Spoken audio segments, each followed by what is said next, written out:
Bonjour et bienvenue à New York, bienvenue sur France 24 et sur Radio France Internationale. Nous sommes à l'Assemblée Générale des Nations Unies et notre invité est le président de Guinée-Bissau, Umaru Sissoko Embalo. C'est aussi le président en exercice de la communauté des États de l'Afrique de l'Ouest, la CEDEAO. Et avec moi pour cet entretien, Christophe Boisbouvier de RFI. Monsieur le Président, bonjour. Bonjour. Monsieur le Président, vous avez convoqué ce jeudi, ici à New York, un sommet extraordinaire de la CEDEAO. Pourquoi cette décision ? C'est le premier sommet qu'on va faire depuis que j'ai pris la fonction de président d'exercice de conférence de chefs d'État et de gouvernement pour réexaminer la situation de notre sous-région, notamment la situation de la Guinée et celle du Mali. Parce qu'on n'a pas un grand enjeu avec Burkina Faso. Les choses se passent très bien en Burkina Faso, ils respectent les feuilles de route, les calendriers stipulés. Donc, pour cela que j'ai convoqué cette réunion, pour qu'on puisse voir ces deux dossiers en particulier. Mais il semble quand même qu'il y a un troisième dossier qui motive cette réunion, c'est le dossier des soldats ivoiriens détenus au Mali. Est-ce que c'est le président ivoirien Alassane Ouattara qui a poussé pour que cette réunion se tienne et que ce dossier soit aussi à l'ordre du jour ? Non, pas du tout. Ça, c'est de mon initiative de convoquer ce sommet parce que c'était une chose traditionnelle. Je pense. Mais cette question sera quand même abordée. Évidemment, mais ce n'est pas le président Ouattara du tout qui a demandé ce sommet. C'est le président en exercice qui a convoqué ce sommet pour que s'en retrouve pour voir quelle est la situation de notre sous-région. Mais évidemment qu'on va discuter ces sujets aussi. Alors depuis le 10 juillet, il y a donc 46 soldats ivoiriens qui sont détenus au Mali. D'après Bamako, ce sont des mercenaires, mais d'après Abidjan, on dit que ce sont des otages. Parce que le Mali, en échange de leur libération, réclame aujourd'hui l'extradition de 3 opposants maliens réfugiés en Côte d'Ivoire. Alors, quelle est votre opinion ? Plutôt des mercenaires ou plutôt des otages ? Bon, moi je pense qu'ils ne sont pas des mercenaires. On vient de voir, écouter même hier, avant-hier, les déclarations du secrétaire général des Nations Unies qui dit qu'ils ne sont pas des mercenaires. Et moi je pense qu'on pourrait résoudre ces situations quand il y a la volonté, surtout du côté malien.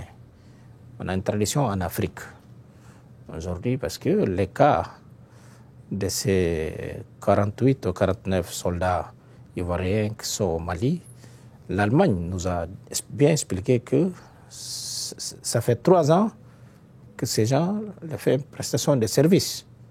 Donc, s'il y a ces cas-là, donc on ne peut pas classifier ces gens de mercenaires. Mais les autres Maliens qui vivent en Côte d'Ivoire, ils sont pour lancer les mandats d'arrêt. Juste après ça, c'est un peu quand même, on ne le trouve pas quand même.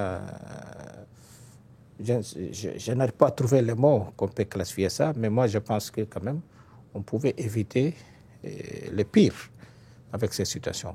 Moi, dans la place des Maliens, je pouvais relâcher ces 49 soldats. C'est-à-dire que vous n'êtes pas d'accord pour qu'il y ait un échange entre les soldats ivoiriens et les opposants maliens, c'est ça ? Bon, ce n'est pas moi d'être d'accord ou pas. Mais moi, à la place des Maliens, je n'aurais pas mettre ces conditions.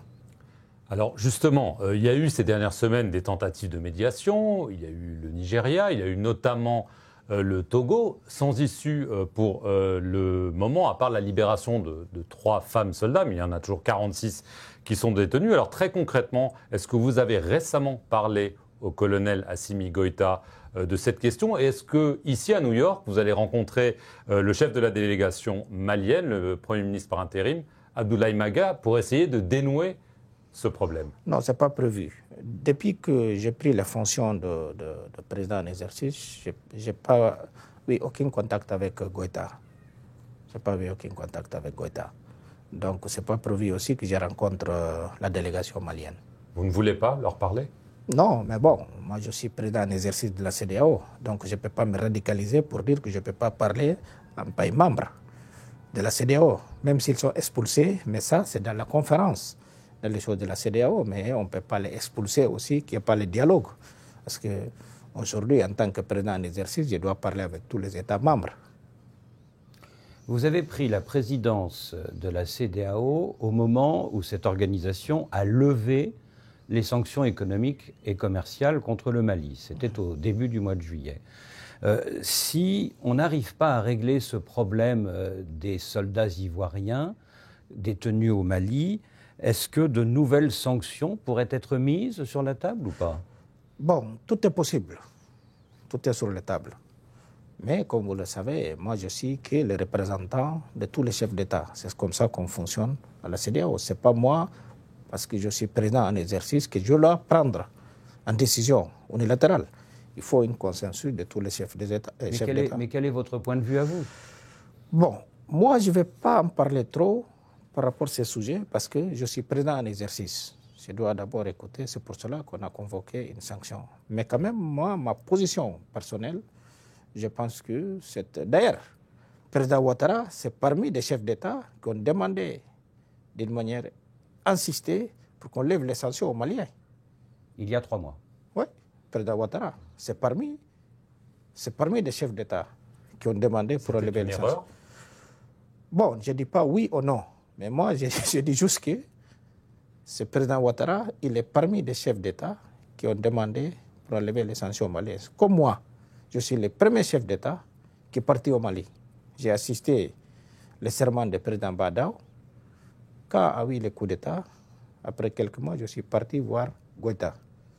Parce que je le considérais comme mes jeunes frères. Quand vous dites que tout est possible, c'est-à-dire que de nouvelles sanctions ne sont pas exclues, c'est ça? Non, ne sont pas exclues. Ce n'est pas juste par rapport à ces situations de 49 soldats ivoiriens. On va réexaminer aussi, depuis qu'on a levé les sanctions, nous sommes où? Parce qu'on ne peut pas quand même banaliser aussi notre organisation sous-régionale. Il faut que les gens comprennent qu'il y a des principes de la CEDEAO. Donc tout le monde doit suivre ces principes.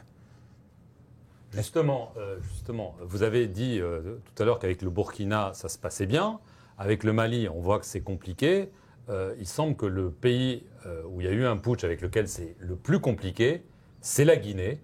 Vous y êtes allé, vous avez demandé un chronogramme de 2 ans pour une transition. La junte dit non, c'est 3 ans, on ne bougera pas.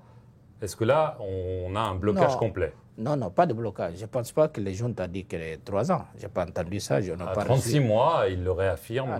Non, ça, je pense que donc il y a une incompréhension de ça. Ça, c'est inacceptable pour la CEDEAO. Inacceptable et négociable. Ça veut dire que si la junte maintient 3 ans, là, pour le coup, il y aurait des sanctions? Absolument. Absolument. Vous n'hésiteriez pas? Non. Lourdes sanctions même. Ouais. Ça, c'est innégociable. Donc, c'est inconditionnel, ça. On ne peut pas accepter ça. Sinon, et le colonel Doumbouya, vous échangez avec lui ou là aussi, les ponts sont Non. Donc là, si j'étais là-bas, comme je vous dis, dès que j'ai pris la fonction, j'étais dans 2 pays. J'étais au Burkina et en Guinée-Conakry. On a discuté, on est arrivé à un consensus qu'on ne peut pas dépasser les 24 mois. Ça, c'est négociable pour la CEDEAO. Oui, mais une fois que vous avez dit ça, que le colonel Doumbouya était d'accord pour 24 mois, les autorités guinéennes ont démenti. Elles ont dit non, c'est 36 mois. Bon, tout ça, on va le voir après-demain, pendant notre sommet. Et là, on va voir quelles sont les dispositifs qu'on va prendre par rapport à ça. Mais une chose que je peux vous assurer, c'est négociable de la part de la CEDEAO, les 36 mois. Le 28 juillet dernier, Monsieur le Président, lors de la visite du président Macron dans votre pays, vous avez annoncé que vous souhaitiez la création d'une force anti-putsch au niveau de l'Afrique de l'Ouest. C'est vrai que vous-même avez été victime d'une tentative de coup d'État il y a 6 mois à Bissau. Mais concrètement, comment empêcher l'armée d'un pays de renverser son gouvernement? Moi, je pense que c'est démodé la putsch. Apparemment, non. Mais c'est dommage que ça arrive qu'en Afrique de l'Ouest aujourd'hui. Et là, il faut quand même pour moi que je pense que c'est très important de créer une force, tous les États membres de créer une force anti-putsch. Parce qu'arriver au pouvoir, ce n'est pas un fast-track. Il y a les normes. Il faut aller aux urnes. Il y a la démocratie. Alors sinon, on enlève la démocratie, on enlève les élections. Ça sert à quoi? Ça sert à rien. Et c'est pour cela que moi, j'ai proposé tous les États membres, plutôt d'envoyer les soldats de manutention ou d'interposition, il faut créer une force anti-putsch et même saisir la Cour pénale internationale. Mais est-ce que vous allez mettre cela formellement sur la table de la CEDEAO? Absolument. Peut-être là, ici, à New York? Tout à fait, tout à fait. Je vais en parler à mes collègues, à mes pairs, donc pour voir ces situations. Parce que sinon, ce n'est pas la peine qu'on fasse les élections. Ça sert à quoi? Ça sert à rien. Si quelqu'un se lève une bonne heure du matin, faire un putsch. Une force commune aux 15 pays, alors? Oui, oui, une force commune. Merci, Monsieur le Président, de nous avoir accordé cet entretien. Et merci à vous de nous suivre sur nos deux chaînes, France 24 et Radio France Internationale.